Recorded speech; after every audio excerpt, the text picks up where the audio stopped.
All right, we'll go ahead and get started. Thanks for coming, everybody.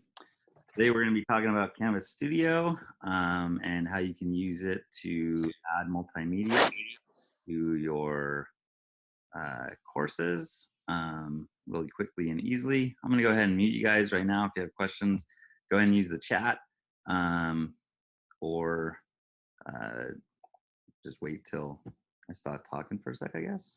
We'll go with that. All right. So we're within Canvas. Just a real quick step back in the Canvas basics, maybe.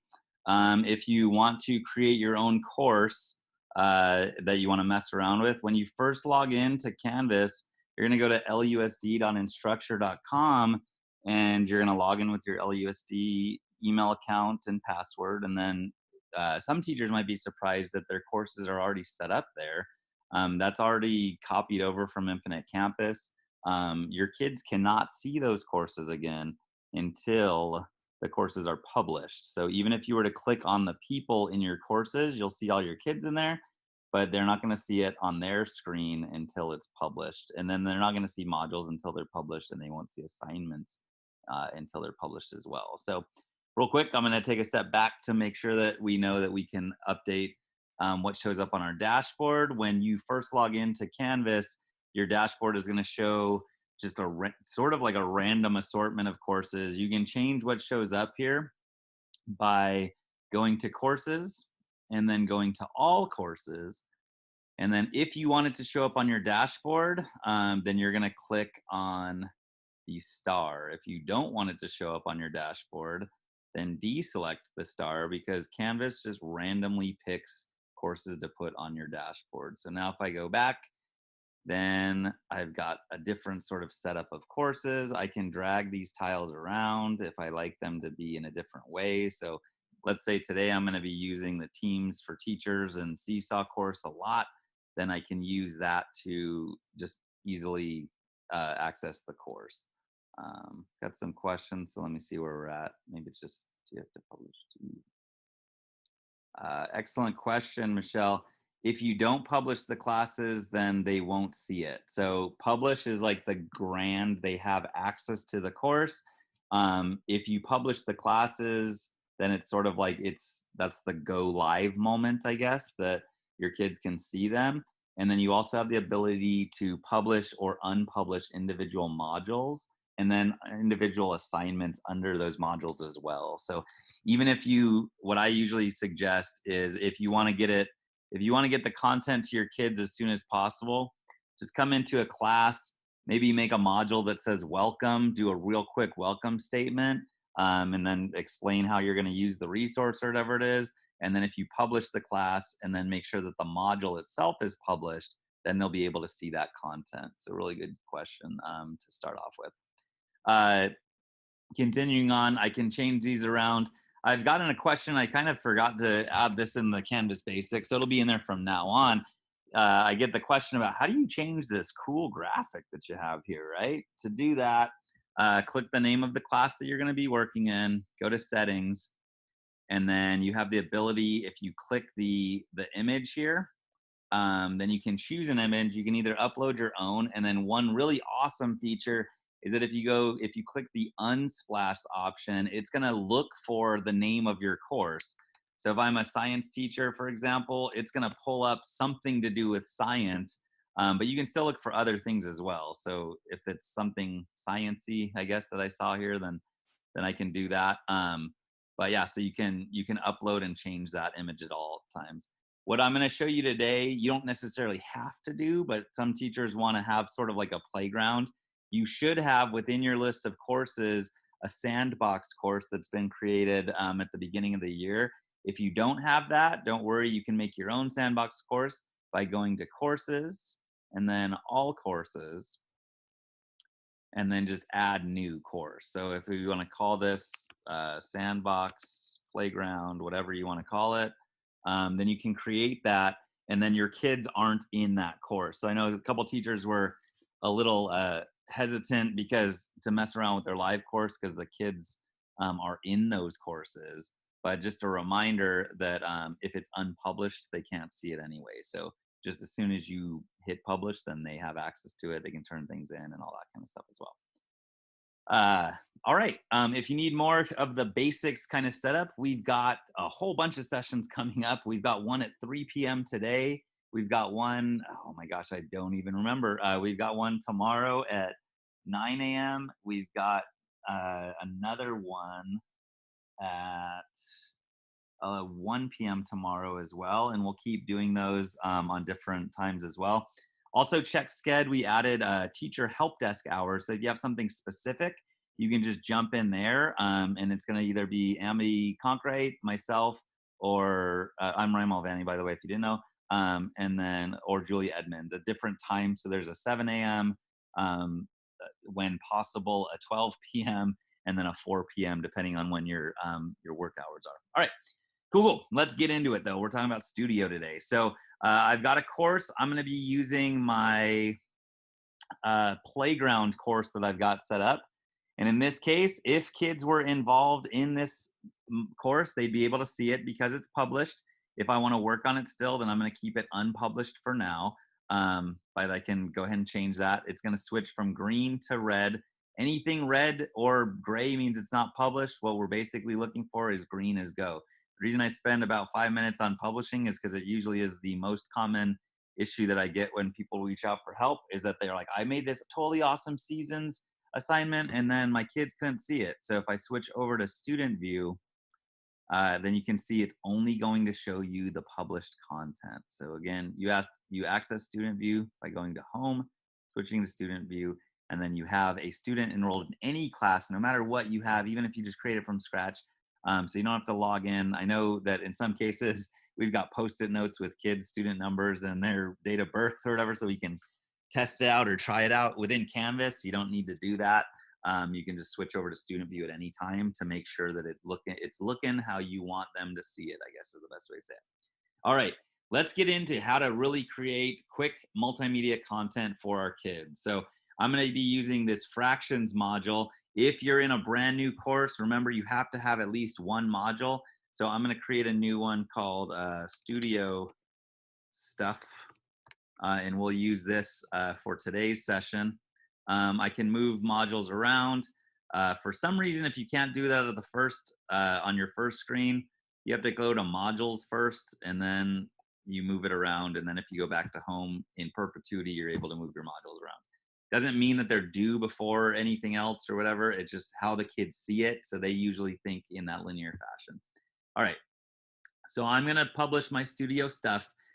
And let's talk about how we can add content. So if I'm adding assignments or if I'm adding pages, both give me an option to add content really quickly and easily. So let's say I want my kids to do a writing assignment, and I'm going to call this a quick write. Oh, I'm going to spell it correctly though. I'm going to make a quick write on frogs or whatever it is. Doesn't matter. So I'm going to add the item. If I come in and I publish that item, right now there's nothing in it. It's just an assignment that I gave a name to. So if I go back to my modules and I click on the name of the assignment, it's going to be pretty boring stuff right now, but I'm going to go ahead and edit. And then any content or helper text that I want to add here. Hey kids, submit your video response below. So I could do something like this. Oops. I could do something like this where I'm just going to give them a verbal prompt that they'll be able to read. But then without even going to studio, I can actually record video really easily by using this little play button right here. So if you don't see this on your Canvas course, you might most likely have to hit the 3-dot ellipsis to give you both linking ability to outside resources, the ability to upload a picture, ability to upload video, upload a file or a document, a table, and some other cool stuff here. So, but I'm going to click my little button here. It's going to let me link already created content if I want to link it again. But the most common thing you're going to use is you're going to click the upload record media. And then you have a choice. You can drag in content that you already have if it's saved on your desktop. You can embed content if you already have, if you have it embedded or you want to embed something from YouTube or something. And then I could also record media right here. So you can see I'm wearing a suit like I do every day, right? But I can hit start recording. Hey kids, how you doing? Make sure you do your quick write and video response and submit in the, or actually the submit button is going to be up here. So go ahead and hit submit when you're done. So I can save, and then that video that I created is gonna pop up right here. Now I've been having some issues when I'm streaming live, so it might give me a little bit of an error. We'll see if it works. Here it looks promising. Takes a little bit of time to render, but then it's gonna show up within that assignment itself. So there's my little video. If I wanted to say how many points it was, I can change that as well. Remember that currently we're in an enrichment only, so points aren't going to be mandatory or required. It'd be extra credit or makeup work for anything that they're submitting in. Now, because this is a student assignment, I'm going to have my kids submit, and this is getting a little bit back into the basics section, but I'm going to allow my kids to submit something online as well. So if I want them to submit a text box, I can do that. If I want them to submit a file, I can do that as well. And or I can have them submit a media recording. So I'm going to leave it as media recording for now because I have a method to that madness. But really quickly, without anything else, if I want to come into an assignment or a page and just choose this upload record media, I can add verbal directions to my students. I've seen some teachers use this to read books to their students because I could have just as easily held up a very hungry caterpillar or something and read the book to my students. I would probably position my camera a little bit differently, and then you can go back and edit it if you need to as well. But I've got an assignment. I told them what to do. I even gave them the ability to, or the option to know how to point the button. I'll see why that's important in a second here. And then I want them to submit, in this case, a media recording. If I don't care how they submit it, then I'm going to give them a file upload or media recording because it doesn't matter to me. And then I can put a due date. It doesn't mean that they can't do it after that date. It's just it'll show up in their to-do list, and that's helpful. So I'm going to post that assignment. Now, what they'll get is the ability to either watch it full screen. That's super weird. Hey kids, they just watch it in their browser. Make sure you do your quick write and video response and submit in the, or actually the submit button is going to be up here. So, all right. So I've got my button. Now you might be wondering why I was pointing that direction, because if I go back to the home screen and I want to switch to my student view, if I watch the same video, and now you'll get to see why how they submitted as well. I get my little prompt. I got my submit video response below. Hey kids, how you doing? Get to the end. Actually, the submit button is going to be up here, right? So I've got my little option. So it's just kind of keeping that in mind. Now we haven't even gotten into Studio at this point, but I'm still logged in as a student. You can tell by on the very bottom, I've got my purple bar. If I get my directions, I've got my due date, I've got my how to do things. Now, if I chose to submit an assignment, I have the ability to upload my media right here. And as the student, I can upload my content. So it's going to pop on my video again. Now I'm in as the student. Hey, I've been playing a lot of Fortnite. I don't know what we're supposed to write about frogs, right? So then they can upload the video response as well. And then you would have that media uploaded. And so let me hit save. I think I've got like 14 different things going on. That'll upload, that'll go to and they'll have a little video clip. I could respond to them as well. Or because I enabled it, I can also upload files here. So I'm in as a student, remember. I could upload and choose whatever file I have. Let's say it's a logo of the school district. This was fun. And submit the assignment. And then all of that content's going to show up to me. Whatever they're going to submit here, if I leave student view, I can access by seeing the grades. And I'm going to have one student in here called test student. So now if I click this option, it's going to give me the option to open it within SpeedGrader, and then I can see their response. I can give them feedback and go back and forth with it. I'm going to take a second because I saw a couple orange pop-ups for the chat, so I want to make sure we're not losing you guys and going for there. Malware, yes, they are. Let's see. Do you have to publish? Yes, we got that. How do our kids see the assignments, and how do we see the completed assignments? Very good. So if you have a published class and they complete an assignment that they submit, then all of that completed work is going to show up in the grades function. So because test student, and everybody has a test student in each one of their classes, submitted that work, then I can get that content a couple times. I could click their name, I could enter into SpeedGrader here, and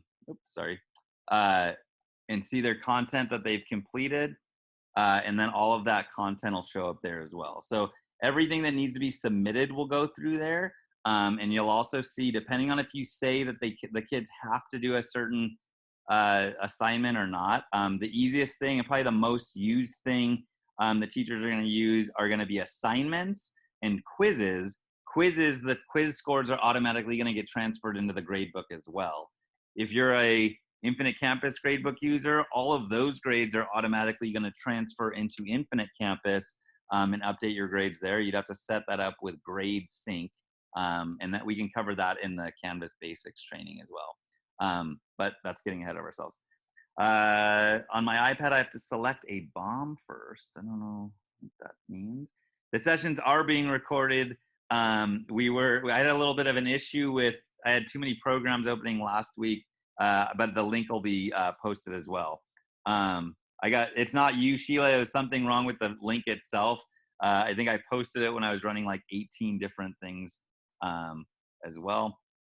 If our students are doing the enrichment courses, are able to see what they've done. So Christina, the enrichment courses aren't set up like normal assignments. They're set up as just enrichment resources or something along the lines. In some cases, they're submitting work.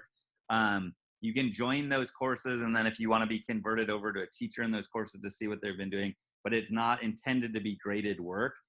Really, that's going to be on whatever we use for our own assessments or assignments. She's listed as enrolled, but I don't know what to tell her. A student messaged me. She doesn't know how to add herself to my class in Canvas. Excellent question, Van. She actually doesn't have to add herself.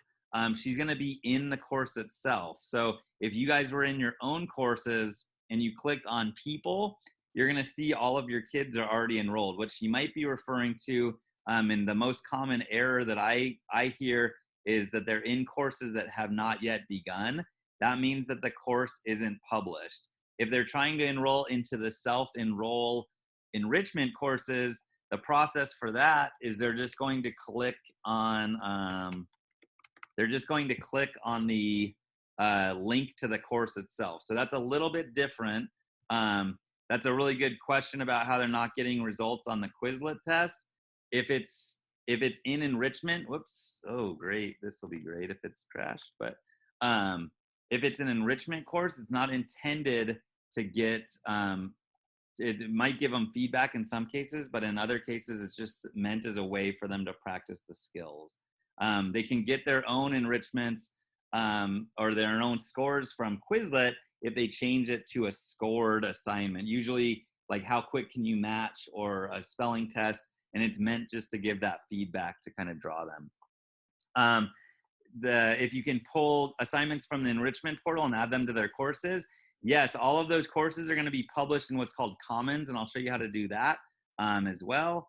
And Ricky, I'm still trying to figure out what's going on with your course, so if you can, I'll email you after this. I've been in like 4 meetings so far this morning, but I think it's just I think I cross listed them with your old courses as well too. So I'll rectify that as well. All right, so we're back within Canvas. That's the first way, easiest way to add content.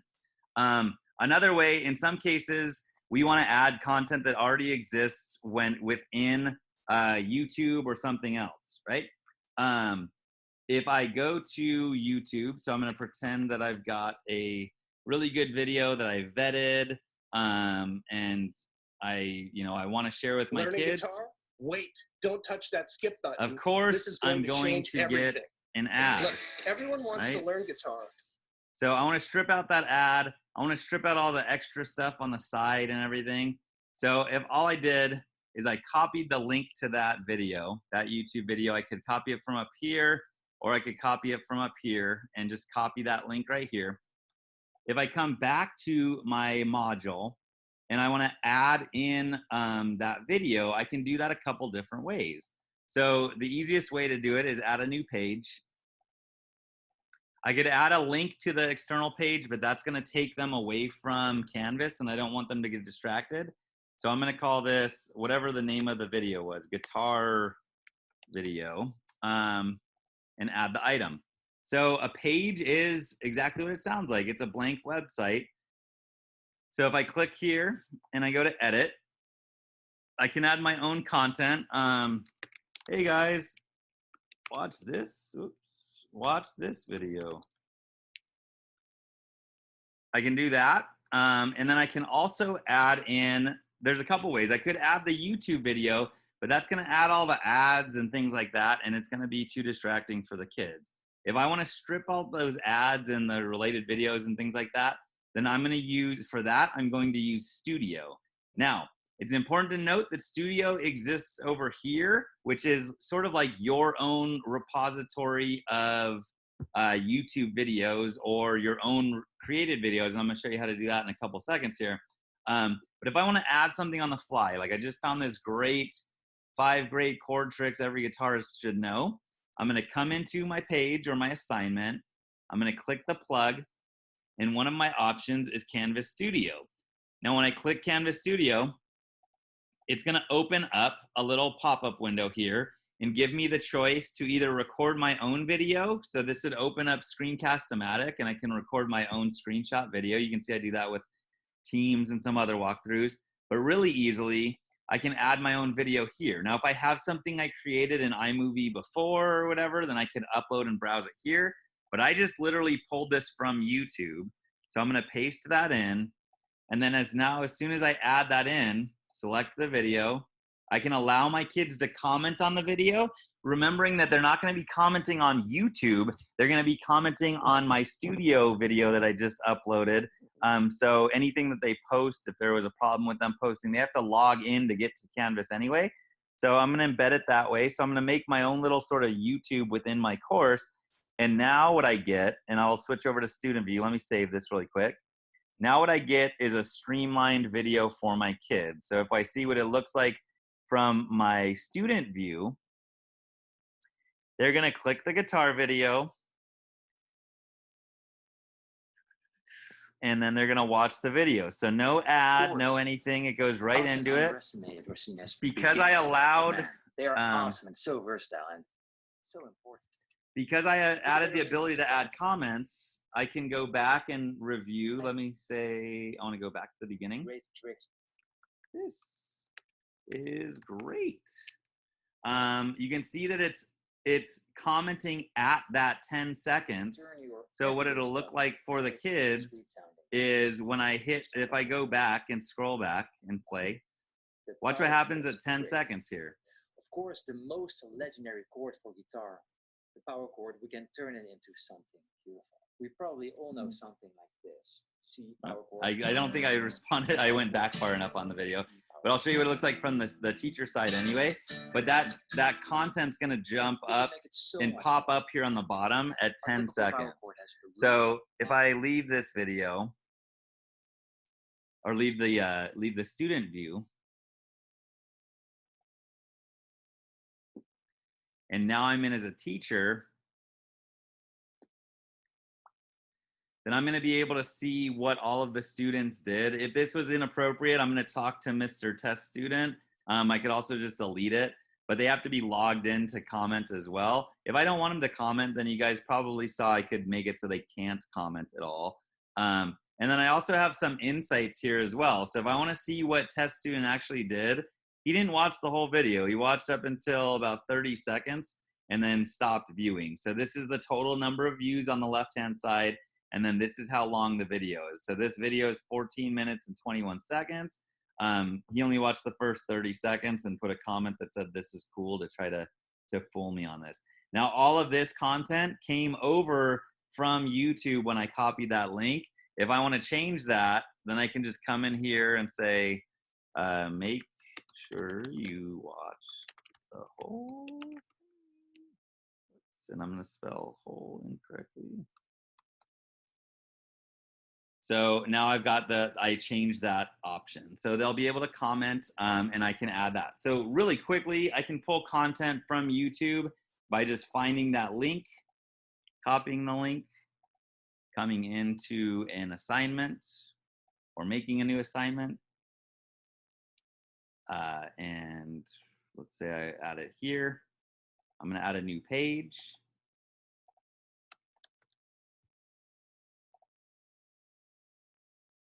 Come back into the page here. I'm doing this pretty quick because this is sort of a review from the Canvas basics. And then I can come in here into Canvas, add a video, and paste it. Now it's weird that it's the same one, but I can add that in, and then that becomes a studio link rather than a YouTube link. If I wanted to add in, or if I wanted to send that outside of Canvas to my kids, then everything that I create in the course or over here in Studio, then I can also pull that content in. So this Studio button over here is all of the stuff you've ever done, regardless of if it's in a math course or a science course or a training course or whatever. So if I click the 3 dots here, I can share that media. And if I create a public link, what you're gonna see is this is no longer a YouTube link. This is a direct Studio link. If I open this up and let's say I posted this in Parent Square, for example, then they're going to get this video and be able to watch this directly, right? And so that's a pretty good use for it. It kind of becomes like your own personal YouTube, and it also means that you can go ahead and grab your videos before you even add them to your courses. So if you prep that in districts that don't have YouTube opened, some teachers will use that as a way to sort of curate things at home, because then it's no longer hosted in within that within YouTube itself. So I forgot what course I was in for a second. I think it was playground course. All right. So the easiest way how you can add that content is just by hitting plus and then going in within Studio. Now, if you want to plan ahead a little bit, you can also go into Studio directly, and these are going to be this is going to be every video that I have within my Studio. It's going to go from last creatist to whatever I've done way years ago or whatever down here, so that it doesn't organize it into folders or anything like that, but it does have a search. So you can go back at any time if you needed to edit these into something that was easier to find. I've asked if they could provide us folders, because that would be amazing if we could just put like a biology folder or a math folder or something else, but they don't have that at this time. You have to keep in mind that there also is a Studio within each course too, so that's what their usual response is. But you can just find those and find that video too. So I access Studio by clicking Studio on the far left-hand side. And my options are the same thing that I get when I pop up. So if I record, if I wanted to record something, it's going to open Screencast-O-Matic right in here. If I click add, it's going to give me my drop down like it did before, or my ability to add YouTube videos here. If I want to make a screen recording for my students that I can then use within my class the same way that I did with Studio, then I can hit record, and it's going to add screen capture, and it's going to automatically launch screen recorder. So let me, so I'm going to hit, it's weird because it's sending me to a different site. Just give me a second.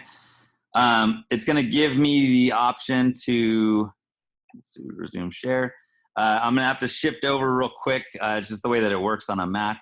But when I go to hit record, I'm going to be prompted to click record, and then anything, it's going to count down from 3, 2, 1.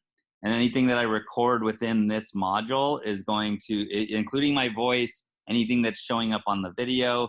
And then because it's off screen on a Mac, if I hit stop and done, I think it'll bring it back into view for you guys, although it's not going to, because it's a little bit interesting on a Mac. but you're going to see as soon as I hit publish here, test, you're going to see a little tile show up here that's going to let me know that I have a new video that's coming in based on whatever I recorded. So on a Mac, it's a little bit weird because it shoots it to a different screen, and through Zoom, it's not going to show up there. But basically, if you come in here and you have a bunch of content that you have, like crash courses on history and things like that, you can add those here. And then those become your videos, so you don't have to navigate to YouTube, and then your students don't as well. So that'll take a little bit of time to upload because I just recorded that live. But then that's going to be recorded. If I were to go back into a course, I can actually upload and pop that in as well. So any questions on Studio? Let me go check into the chat real quick. Assignment from Carrie, I'm going to walk you through how to pull stuff from the Commons at the end. Beth, I can kind of check out your account to see what's going on with that. That sounds kind of interesting. For adding quizzes, quiz is Q-U-I-Z-Z-I-Z quizzes. You can add just an external link into a course. For each module, we add to our courses. Do we have to add to each course? Is there a way to teach 3 sections? Yeah, that's a cross-listing question. Thanks, Felicia. Do we share modules with other classes? You can export and then import as well, but that's also going to be a cross-listing way to do that. Video suggestions after the video. The video, yeah, there's a video. I have to give you, I'll post that on the recorded link. You have to add in, it's totally escaping right now, but it's like % something that can cut out the ads within it. How do I cut out ads from a video that's embedded in PowerPoint? Oof, that's gonna be, yeah, I'll have to do some digging on that, Jen. That's one that you're adding? That's an interesting one. You could add just the studio link. You uploaded a YouTube video to Studio or to Canvas, or just as a file? Don, yes, what you would do the question is there a way to have students fill in editable documents on Canvas and turn in? You have an Office 365 integration as well. So if I'm in my course, if I wanted to give them a video that they could utilize, I could add in a link to that page as well. So like if I wanted to add in a link to a read-only Word document, for example, it's not going to let them edit that Word document. They're going to have to save a copy, and then they'd be able to turn it in. What I would usually do, though, instead, is I would do an assignment. Let's say this is a essay on whatever, it doesn't matter. And now if I can come in here and give them a little bit of content and a little bit of guidance, then I can do this, whatever. And then if I wanted to link in a Word document that I already had in Office 365, it's already linked in here. So because I'm logged in to Canvas, I'm technically logged into Office 365. The first time you do that, you have to give it permission. But then if I wanted to add in, I don't even know what this stuff is, but if I wanted to add in this document or these documents, then I could attach these files here and they would automatically be added to the course. Remembering that they're going to be links that the kids can access because they're online to get to Canvas already. For them to submit their own, then I want them to submit it online, and I want them to submit it as a file upload. And so then they would attach their copy of this document, and then it would be able to go. Thanks, Janice. The comment was, nice to see you don't name your docs as well. Yeah, it's too easy to search for things in Office 365 as well. Remember that your kids have access to their Office 365 as well. So when we did that earlier, when I did, let me go through this whole process here, and then we'll get back into Studio. If I were in as a student, which it's not going to work when I'm logged in as test student, of course, because there's no test student at lusd.k12.cs.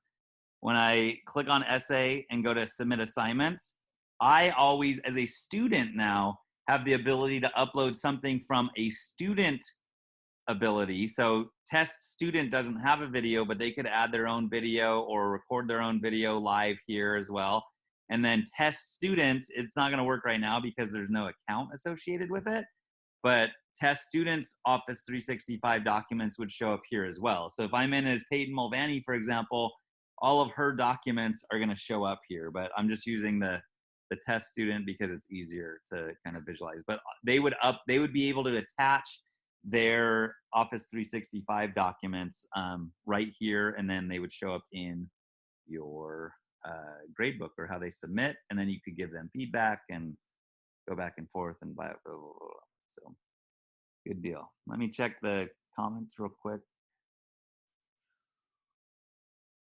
So if the videos are in there, you're gonna have to, if you didn't add them, then you're gonna have to strip those out, and you could do that with Studio.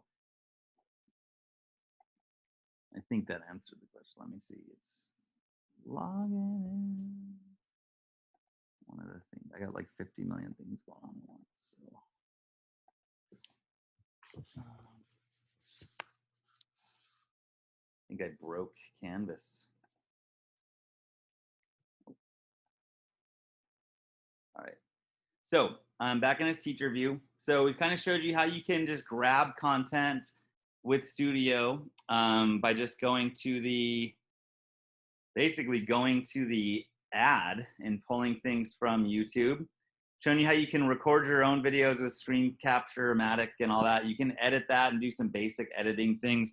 It's going to be easier to edit that in a third-party system like iMovie or something like that. But you can trim videos if you mess up. The fact that I do these all the time and it's just the first run. It's also, if we watched what this video is going to look like, even though you didn't see anything that I record within this module is going to, including my voice, anything that's showing up on the video, and then because it's off screen on a Mac, if I hit stop, yeah.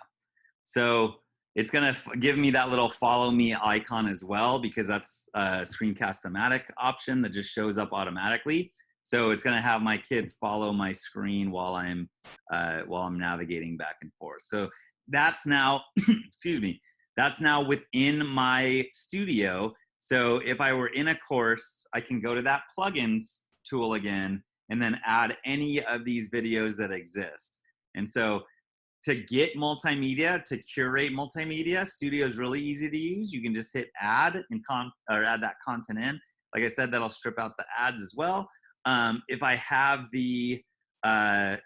have something within my Studio though, I can also add self-graded quizzes to any content that I've provided.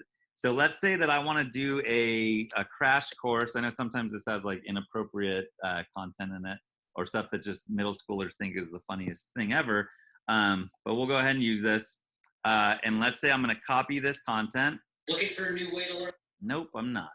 I'm going to add this to my Studio. So I'm just in Studio, click add, paste that in. And so now if I were to view this or just show this in my class, they're not gonna get that ad pop up right off the bat. Hey kids, you ready to learn about whatever? It's gonna go right into that link. Now I can also share this link here and create a public link and share it that way. I can also share it with a colleague. Let's say that I wanted, I wanted Jennifer to, like, we're gonna collaborate on this video. Then I can share this video or I can let her edit it as well. And so I can share that with anyone within what Canvas calls the instance, what we call the, what's it called? What we call just the district itself or district domain. So anyone within Canvas, I could send that to a teacher or I can send it to a student as well. All right, so once I have a video within Studio, it's pretty easy to use that in my course. I showed you how you can go to the plugin and just copy the video link there, or upload the video link. I could also share the media and then add that link so my kids would just click the link and go from there. But one of the most powerful features about using Studio is the fact you can create those self-graded quizzes within any video that you upload, either one that you create yourself, like this one about how to create meetings in Teams, or this one that you literally just watched me pull from the internet. But I want to give them a sort of brain break for one, but also like a quick check-in as we watch the video. So to do that, I'm going to go to Studio. I'm going to click on the 3 dots on the video that I'm interested in. Again, I can sort for it. So if I was looking for, I know it has something to do with history. Oh my gosh, my eyes are tired today. That's the only thing that I've got in my course for history. No matter what, however I find it, I'm going to go ahead and hit the 3 dots. Actually, let me get out of here. I know it's right there. I'm going to click the 3 dots. And then I have the ability to add a quiz to it. Frankie, I wish you could with the categorization, but we can't. It's just, it puts it all in one big sort of setup. So yeah, that's the importance of naming them appropriately so you can find them too. So once I hit the 3 dots, I'm given the option to create a video quiz. So it's important to note that you can have multiple quizzes for each class as well. So I can have the same video, but maybe 2 quizzes for different classes or however I want to use it, or different things I want to look for. So I'm going to call this just a tester video quiz, or let's say this one, so I know to come back when I show you guys how to use that. And I can give a description. So this is going to be my period 1 and 3. And then I might have other options that I want to set later, or other descriptions, right? Now, this is when it comes down to one important distinction between this and Edpuzzle, which it's very similar to. If I choose this option to hide question markers on the timeline, then the kids will not see the little yellow dots where the questions actually pop up. So I'm going to go ahead and choose that, and I'm just going to have to remember when the questions were. It's not going to let them it'll still let them skip ahead, but it's not going to let them submit or it'll tell them their quiz is incomplete if they don't answer all the questions. So I usually choose this option because I want my kids to watch it. Because even sometimes with Edpuzzle, kids will hit play on the Edpuzzle, let the video play, and then go get a drink or something, come back and try to answer the question. In this case, it's going to still stop at that question, and they can watch it back. But we're getting a little bit ahead of ourselves. So I've got my name of my quiz. I've got a description of the quiz. And in this case, I'm going to hide the questions from the students, so they have to watch the whole video. All right. So now I've got my video. And it looks like nothing special happened, but I want to point out this little plus button, because as soon as I pause the video, it's going to give me the option to add a question for my kids. So even if I hit play and I want to ask them a question right off the bat, if I hit the plus button, it's going to give me the option to have a multiple choice question, a true false question, or a multiple answer question. So I'm going to go ahead and say, okay, I want a true false. And I'm just going to type in a normal question. Let's do, what is 2 plus 2? Well, that doesn't make sense. Hold up.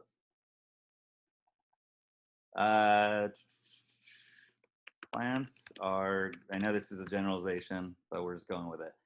Plants are green, true or false? If it's true, then it's false, or true or false, you just choose the correct answer. And then as soon as you added it, that's going to automatically pop up whenever the students are watching the video. So we'll come back in. You can see that it popped up right up the bat. We're good with that. We're going to continue playing the video. Oops. Choose over here. You can also, as a teacher, you can skip ahead. These questions are a kind of starting point for the scientific method and have been asked by thinkers for a long time. All right, so we're going to pause there again. Now we have an option to add a different type of question, multiple choice this time. And we're going to say, what is the scientific method?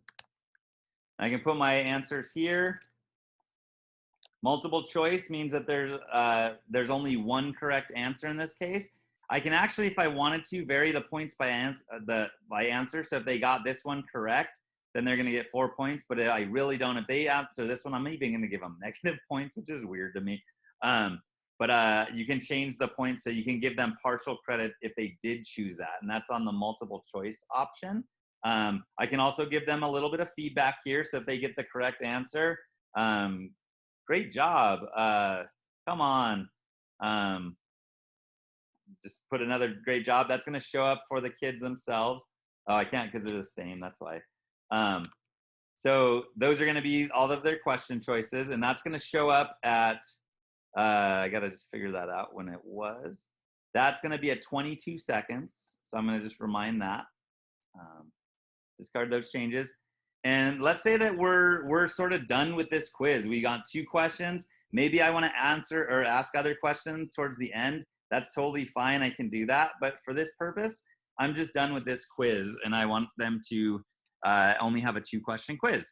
Now, if I click the 3 dots in Studio, then I'm going to see that there's my little this one quiz. I can add an additional quiz if I needed to. And so I'm going to go back in and go to this one because I want to add one more question type. And How about this one? I know it's Where right there. That's awesome. I'm just picking a random question. If I choose multiple answer, then they have to get all of those questions right? So if I said, trying to think of a one that has multiple correct answers. What color is a candy cane? Right? So red, white, and I get that this is not perfect, but we're just working it, right? Green, purple. For the students to get 100% on this question, they have to answer both red and white to get that. Now I can shuffle the choices. That's going to just do that automatically, so they won't show up in that order necessarily. And again, I have the option to give them feedback or not give them feedback as well. Now I can see that there's questions at these times, but my students will not see that. So I'm going to switch over to student view really quick, but I need to add this to a course. So this is exactly the way that it is when you're adding it to, when you're adding just a video as well. So if I come back to my playground course, and now I've created that quiz over there, I'm going to go ahead and let's say I want to add a page because I want to add other content. I can do that. I can also just add this directly through an external tool, but I'm going to add a page because I like to give the kids a little bit of guidance before they get going. So we're going to say this video on scientific method and come back into the video. The other reason I like using pages is because they have access to the immersive reader then. So if I did provide them that guidance, then that would be able to, they'd be able to have that read to them as well. So watch the video, answer the questions. Oops. All right, so I've got it saved. Now it's pretty boring for my kids right here, but again, they can switch over to immersive reader, have this read to them. Video on SM. Watch the video, answer the questions. The video, answer the questions. All right, so that's nice, and I have that. It'll show me, even though our kids aren't going to know that that's a video at all, so they can enter immersive reader if they need that help. The other thing that's positive about pages is if I needed to, I got to move my little participate thing.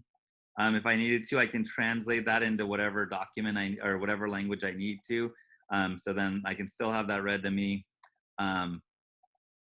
and use the immersive reader that way. So that's just why I use pages a lot more than adding it directly in there.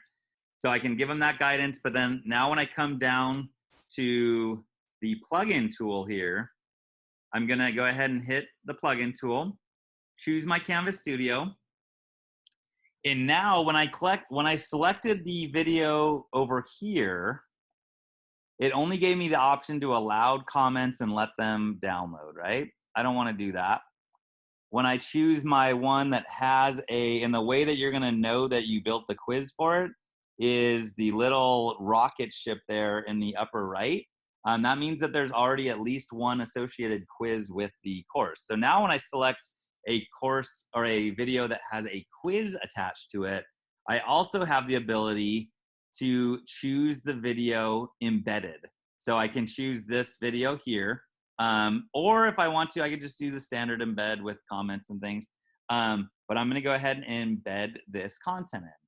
So now on this video, what they'll get, again, I can come back and edit this if I want to. But now when the kids start it, let me switch out to student view really quick. Actually, yeah, I'll come back.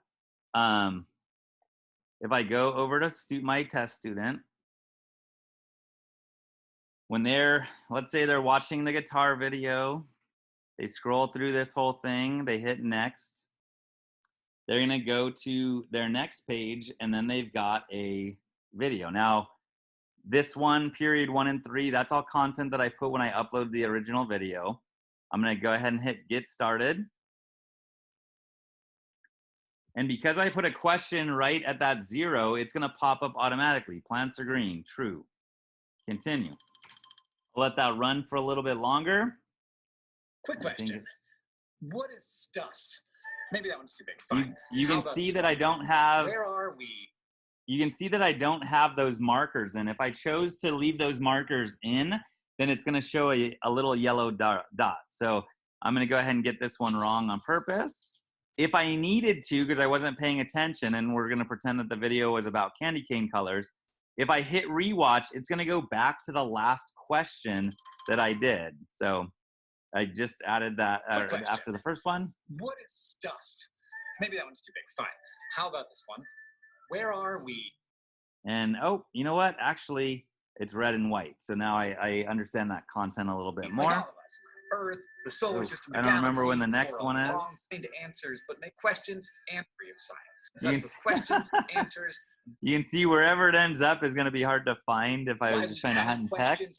But they have to watch the entire quiz or the entire video for this last little slide here, which is submit either they submit the quiz at the very end, or they need to resume the quiz because they didn't answer all of the questions. So, oh, I found it. I just got lucky there. Which is the scientific method. I'm going to select that incorrectly here. Questions that not only make us and then now, technically, if they went through and submitted it, and to the very end, now they can submit the question or the quiz, and they'll see their results below. So as a student, I can see I got that one correct. I know that my candy cane is awesome, and it gives me the correct answer as well. It's also going to give me the feedback that we added in, and so then I'm set to jet. Now, if I leave student view,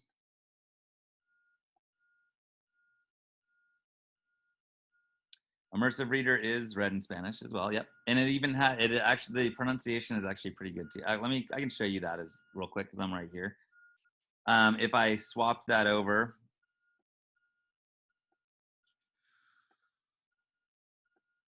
then it'll read it in Spanish. Estaciones. La lluvia que baja de. Right. So I'm back in here. Now the teacher view for the course, I'm gonna see the assignment's gonna be a little bit different. I click in here. Now I don't need to watch the video. I could start the video and kind of do a run through, but what it's gonna give teachers differently than students is it's gonna give them obviously the ability to edit details, but it's also gonna give them insights. So it's gonna show test student is busted here, right? He watched a little bit, skipped, watched a little bit, skipped, went to the very end, right? I can actually choose to upload my own captions if I need to, or different captions. And then if I wanted to do an item analysis or a student results based on the kids that have taken the test, then it's gonna show up here as well. This information is gonna be on this particular quiz, but it's also going to show up automatically in my grades because this is a self-graded quiz. So once this is completed, then that's going to show up as soon as I add that. If I were to add that as an assignment, then it would show up here as well. In this example, I just used this as a way to kind of check for understanding. If I wanted to have it submitted and actually count as an assignment where it goes towards the grade, then I'm going to do it a little bit differently. So if I add an assignment here to the module, test on frogs. Actually, no, I'm not going to do it that way. Sorry. Yeah, no. Forgot what I was doing for a second. If I come in here, then when I choose submission type, I can choose external tool. One of my options is going to be Canvas Studio.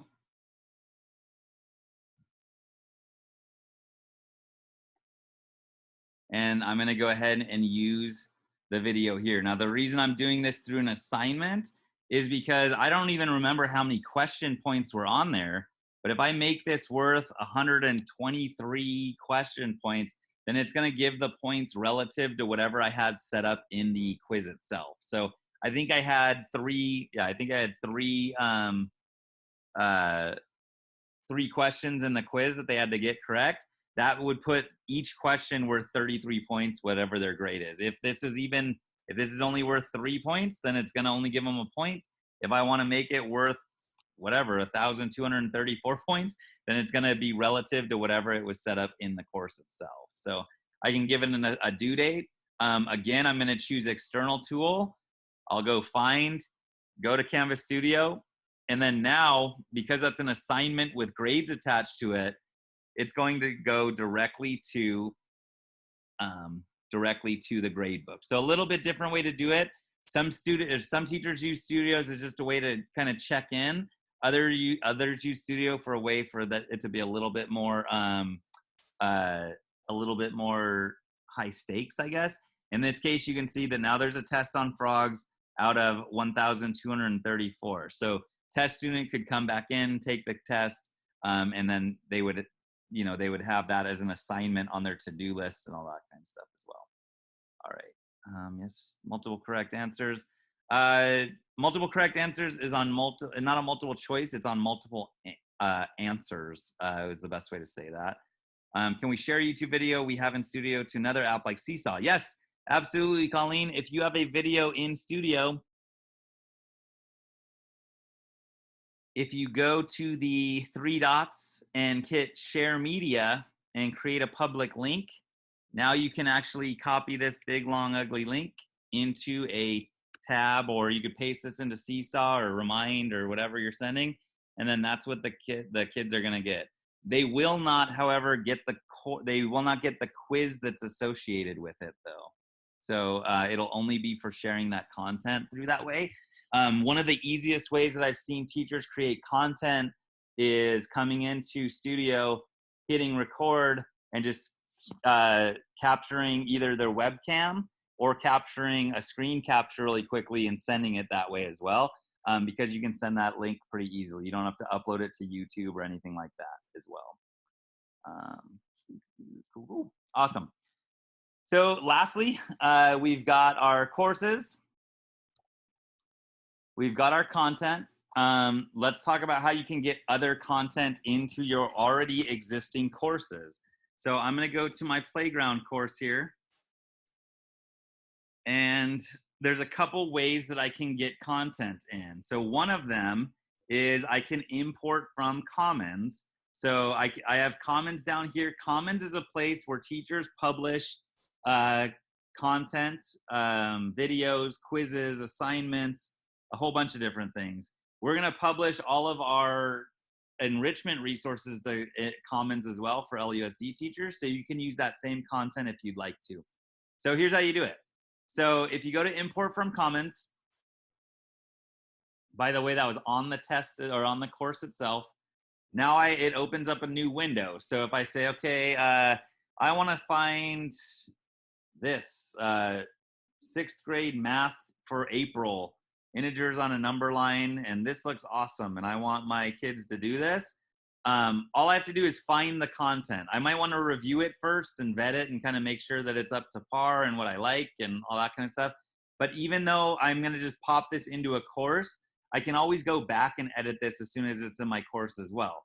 So if I'm looking at this and I'm like, yeah, this is awesome, I want this in my class, then I can hit this import download button, and then all of the courses in which I'm a teacher are going to show up here. So if I have my 6th grade mathematics course, I could just choose that course and hit import. It's going to show up at the bottom so you can move things around. I'm going to move this into my playground course, or I'm going to add this to my playground course and my middle school PE course. So you can select multiple courses as well. And so as soon as I hit import, all of that content now is going to start going back into my course that I was in. So if I go back to my playground course, it's going to give me a little pop-up that says, hey, you got stuff that's coming in. Oh, it's already in there. So now I've got all of this content that I pulled from Commons. But let's say I go back with a fine-tooth comb and I'm like, this is not very good. I don't want to use this at all. I can still delete this. I can come in here because these are set up as pages. This looks kind of not very, yeah, this is maybe a framework someone's working on. So not very good content from here. So that's the importance of vetting. But once I add that content in, however I have it set up, I can also pull this content into other modules as well. So even if I use this as sort of like a bank where I'm adding in all of my content, because this module is unpublished, they're not going to be able to see it, but I can just drag this in if I want to, or move it around, or come in and edit it too. So it's not like a PDF. If I were to come in here and I think it's better I want to change this content around, then I can edit it just like that. So Commons is a place where you can get content and videos and things like that pretty quickly and easily as well. Pretty good. Will work submitted only get to me if they submit through my course and not the portal? Yes, that's a really good point, Carrie. It's important to note from the student's perspective is they have a dashboard as well. So whatever they're going to see in here are only the published courses. Yes, I'll show you that, V. Are only the published courses that they're enrolled into. So if I were to log into, if they're enrolled in their enrichment courses, then they might only have one course in here. If they're not enrolled in any courses and you don't have it published, then that's going to show up here. Now, it's very important to note that you guys all have your courses in here, but your kids will not see them and it'll not show that they've started until you come into that course and hit publish. And so we do that, that's actually set up on purpose so kids don't go in there and be like, what the heck, there's nothing in here, right? And so when you're ready to share it, you just click unpublish, and then if the kid were to log in 2 seconds later, then they're gonna see whatever content that you've added in here. You're also gonna notice that there's not a save button at the very bottom because anything that I add here that's published is live. So I've got that set up. Parents notified of new courses that are sent out to your children is an excellent question. You can actually do that through whatever means that you'd like. Through Parent Square, through Messenger, through IC Messenger, through email, through Parent Square, or I said Parent Square twice. But what it means for them is if they were to if kids log in through Clever and go to blended learning and click Canvas, it's automatically going to log them in and they'll see whatever content that you have available to you. It's also important to note that this can be rolled out sequentially. So let's say that this isn't ready for the kids to see. I need to do some work on this. Then I can unpublish that while I'm working on it and then add that content in as I see fit. So I have a question about Nearpod. I'm going to get to yours, B, I swear. That just takes us a little bit off. But we also have other content that we can add in here. So you guys all have Nearpod accounts as well. If you go to nearpod.com, you can log in and add content to your library within Nearpod. But if I wanted to add in a Nearpod really quickly, I can choose an external tool and choose Nearpod. And then what's going to come up are all of the things that over on nearpod.com I've actually added to my Nearpod. So if I'm like, yeah, I want them to do this, I'm going to do a student-paced lesson. I just add the item, make sure it's published, and now the kids will have access to that Nearpod. If I want that to be a graded Nearpod activity, that's a little bit different. So I'm going to come in here and then not choose external tool. I'm going to go ahead and use assignment, add an assignment and say tester or something. And now I've got an assignment or a page or whatever I want to set up. Assignments are graded though, so you have to keep that in mind. But within the tester assignment, I can say this is going to be worth 100 points or 1,000 points. I want them to have it done, or I'd like them to have it done on the 10th, but it's still going to be open for them. And then when I choose submission type, now I'm going to go choose external tool, choose the find, and then have add my Nearpod here. So the kids will see the Nearpod. And then what's also important, now if I chose student pace, I'm choosing student pace because I'm not doing this with them live, right? Now what's very important though, if I were to go to the gradebook as a teacher, now yes, they're gonna see the Nearpod and that's awesome, and I can join through, and any assignment or work that they can do will show up there. This would also show up in my Nearpod, but what's also going to show up is the report that you get at the end of a Nearpod session as well. So I haven't had any kids, I don't remember what I called this at all, tester, but I haven't had or test student go through and complete that, that assignment yet. So if I went through playground course,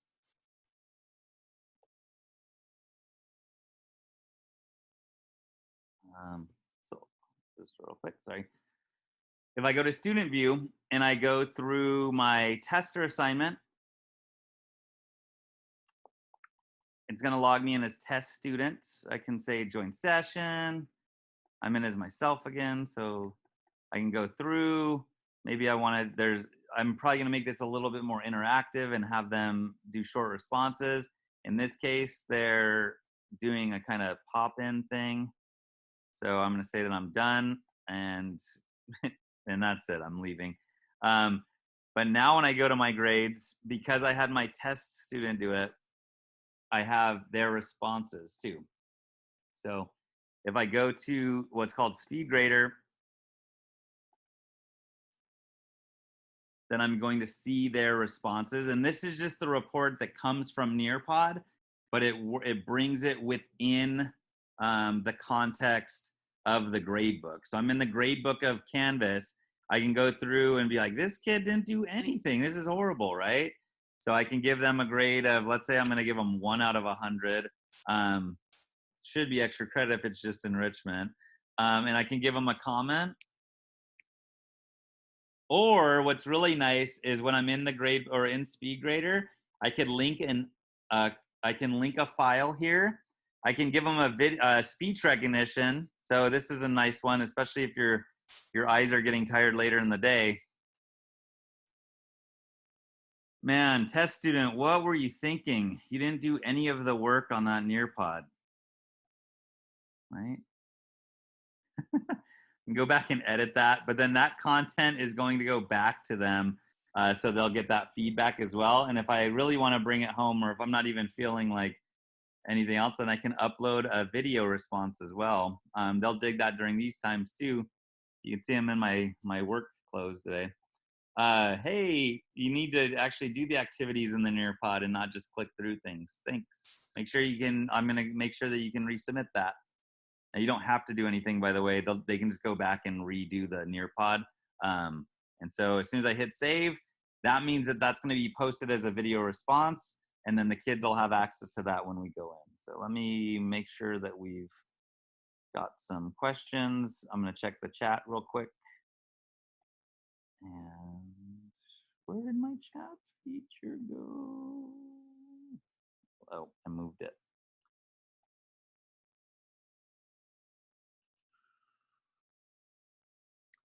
HMH Collections has, has some of that content. Their integration isn't as seamless as Nearpod, but one of the ways that you can add that content in, because you have an educational fair license and you guys aren't trying to make money on the side and anything on the content, is just open up Studio with a screen record while it's going. That's probably going to be the easiest way to get that content there. That you could link it to it and things like that, but any of the audiobooks that they have there, or if they're direct links that don't make them log in, then you have that license under the a couple Supreme Court decisions as far as educational fair use. All right, I had one other question about how to import, so let me show that procedure real quick. If I'm back in my course, and I have any content that I want to share or use or whatever, I can find that content within Commons. Now, it's important to note that Commons has LUSD content in it, but it also has every teacher that chose to publish to Commons content in it. So if I'm in my own course, let's say I'm in my curriculum writers course, and I'm like, man, this module is amazing. This would be a benefit to humankind if I shared this with other people. Then I can choose the 3 dots and share it to Commons right here. Now, I can also share this.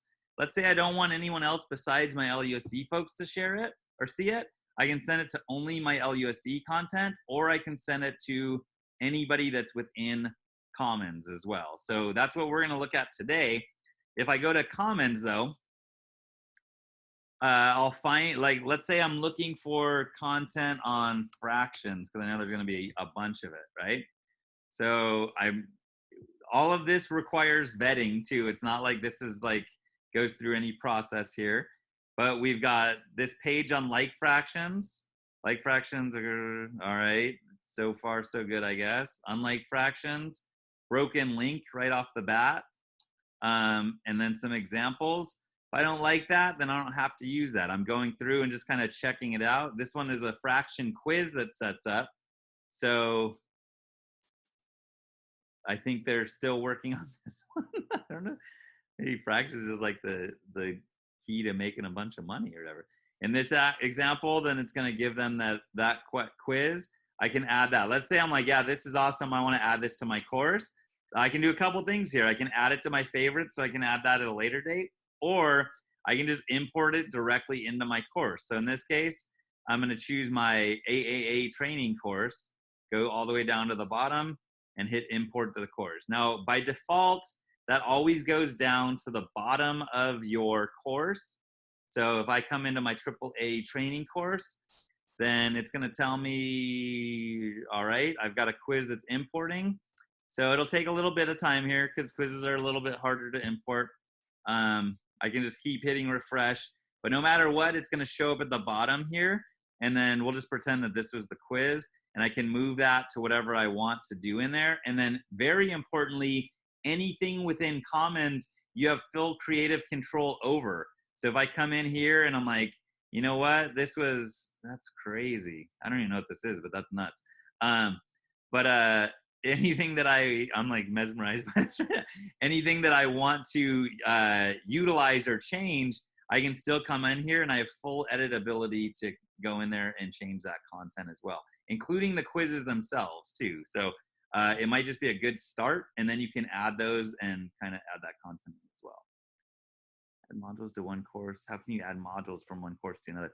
So what you're going to do is you can import or copy from another course. So if I had a full module that I wanted to bring in, so I'm in a course, I'm in AAA, and this is the course that I'm trying to import into. If I go to my settings and I want to import course content, then that's what I'm going to do, import the course content. And then I can choose to copy from a Canvas course. And then this is where I'll just type in the starting of my, let's say I want to pull in from this course, Luke Niebling's here. I can choose to pull the entire course into it, or I can choose to select specific content. I'll do that on the next page as well. The other thing to keep in mind with this function is, let's say that you make a totally awesome, amazing, well thought out course for 1920. You're probably going to want to use that for 2021 because you put a lot of hard work into it. So the option here means that last year, I think we started on August 6, 2019. We're going to start next year on, well, we'll see, on August 11th, 2020.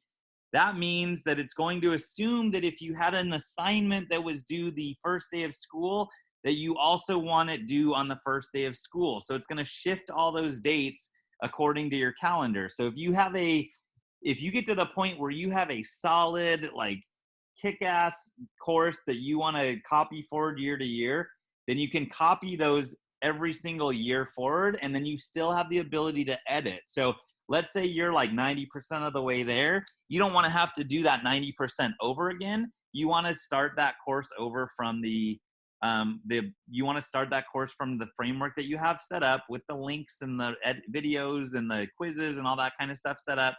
And then you can import it. Now on the next slide or on the next screen, because I chose specific content, I need to choose what I want to actually copy from that course. So in this case, there's nothing in that course, but let's say I like that syllabus. There's nothing in the course, so it's kind of lame.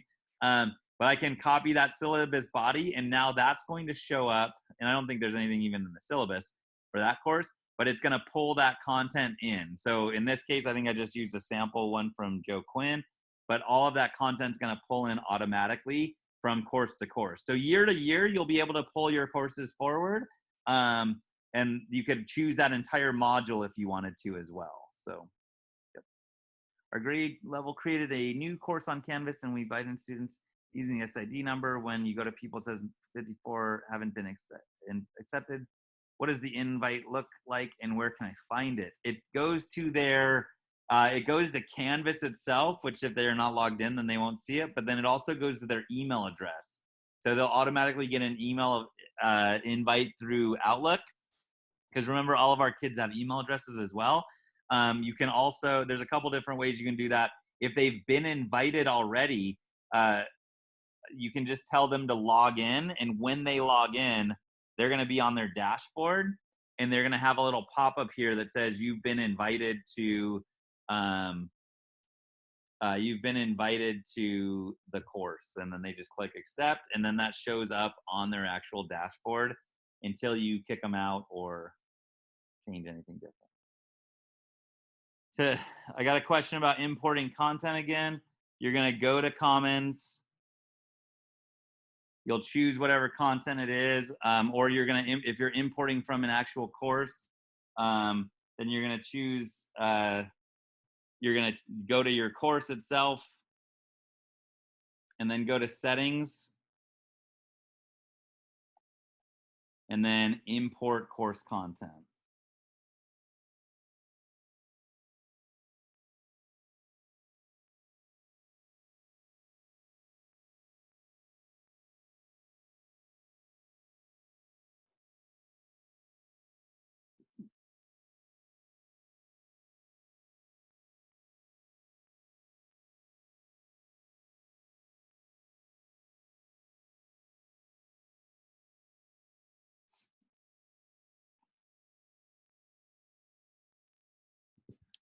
Right. I'm going to hang out for a couple minutes dealing with the grading window thing. So I am going to have to go in a couple minutes. Just so you guys know, this video was recorded, so I'll upload that up to the same location that existed on Sked. And then check in if you want some more sort of a basic overview for your like the Canvas basics. They're going to cover modules and assignment types and how to set up Teams meetings and things like that. There's a meeting today. I can shift over to Sked real quick in case you guys haven't seen that because we added a bunch yesterday. If you if you check it out, there you guys don't have to go through all this process. But even just today, you guys are in this Canvas Studio one right now. There's a teacher special education help desk that they've set up now. That's going on right now, actually. Canvas Basics is coming back on board at 3 p.m. There is also an easy, safe, and online meetings with Teams, which we talk a little bit about Canvas in there as well, but really this is going to be from the Teams usage. And then we've also set up teacher help desks for you guys for use with all these crazy programs that we're suggesting. So if you have any questions about Canvas or Parent Square or things like that, feel free to drop into these help desk sessions. It's as easy as going in here and just clicking on the link. And then you'll have either Julie, myself, or Amity there just to help you guys out as much as we can. And if we don't have the answer, then we'll figure out the answer and get that back to you as soon as we can.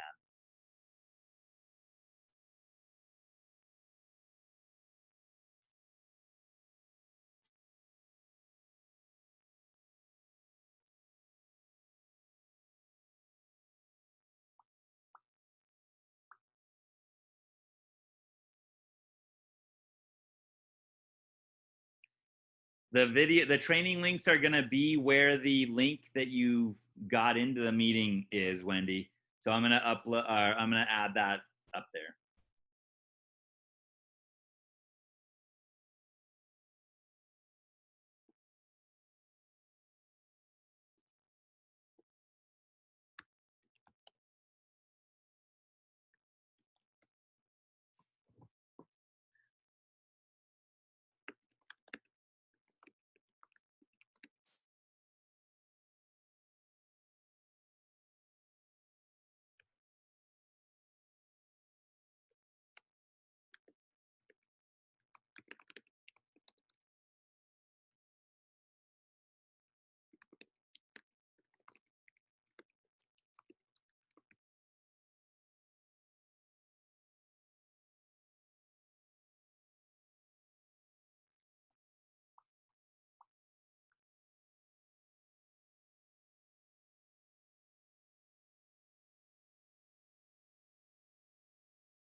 All right.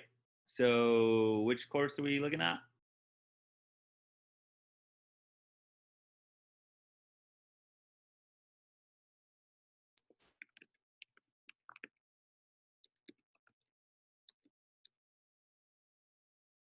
All good.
All right, so we're looking at the second grade, this one.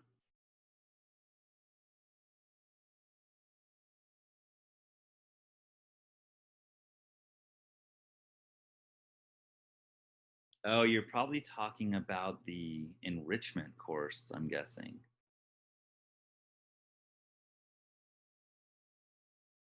Yeah. So the reason it's not giving you the functions on the side is because you're enrolled as a student right now. I can move you over if you'd want. Let me do this real quick. Don't go in there and mess it up. Let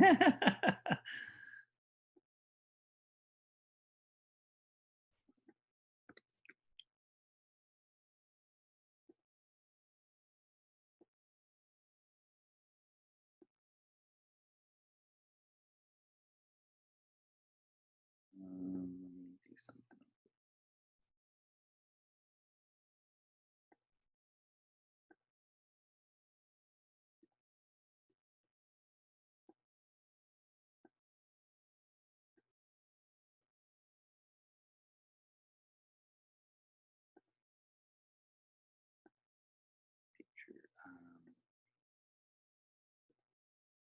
There you go, Beth. You'll be good to go now.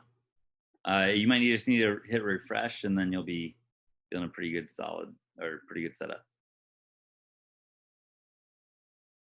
The lead for that, if you're looking to add content or contribute in that way, is Christina McIntyre. If you wanna reach out to see what they need help on, or how to add things and whatnot too. So.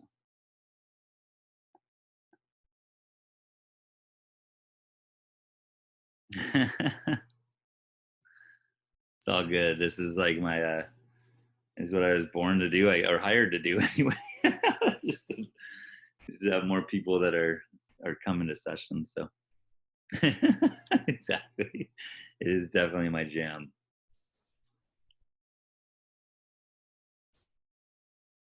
Carrie, are you already enrolled as a student within that course? Of course, because you're a rock star. Let me get into my courses. I'm in a million different things. So. Awesome. All right.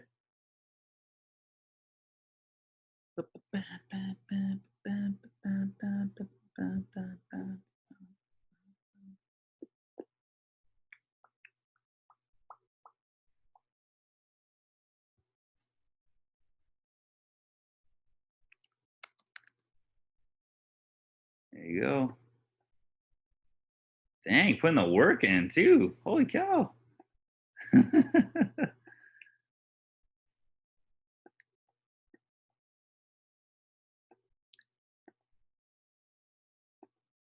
There you go. Carrie, you'll also be able to see if your kids have been active if you go to people, and you'll be able to see all of the kids that have gone in and how much they've logged in and things like that. It's kind of a crazy, overwhelming list because, as you can see, we've already had 1,023 fifth graders go in and start working on the course. So it's been a pretty interesting project.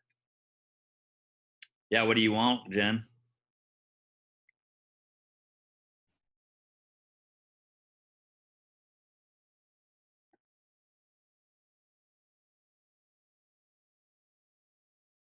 Ooh, 6th grade social studies. You're gonna have to talk to some crazy lady that I know, but it's all good. Robin actually is the sort of lead on that if you have questions about what's going on in there and stuff too. 6th grade. That's awesome. 6th grade social science, you said, and 8th grade social science as well.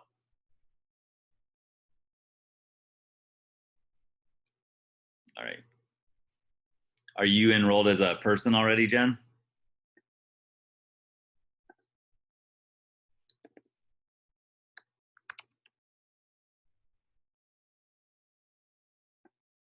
That's fine. I can add you.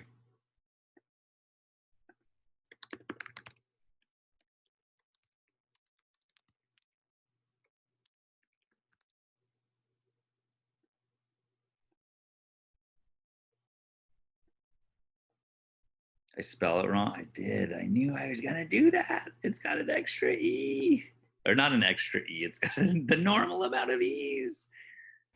M-U, now raw, an extra R, I guess. Sorry, my bad. All right, you're in as 6th, and 8th grade could totally use your help if you want to jump on there. And I should have copied it.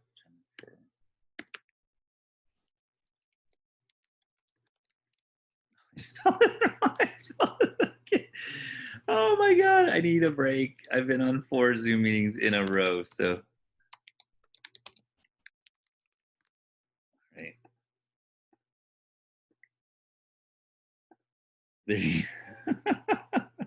too much computer. There's no such thing as too much computer. It's all great and not causing me back issues and things like that too. So good deal.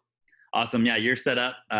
You're good to go. You've got all the rights you need to add content in or check it out or edit or whatever you need to do. So Cool. Awesome, guys. I gotta go because I gotta see what the deal is with why I had 3 assistant soups call me in the last 5 minutes. So I will talk to you soon. If you have any questions, go ahead and hit me an email. Yes, I'll totally we'll hook something up. I'll reach out and kind of talk to Robin too and see if we can get make sure that we understand the other issue with Teams too. All right. Later, guys. I gotta bounce. All right. Bye-bye.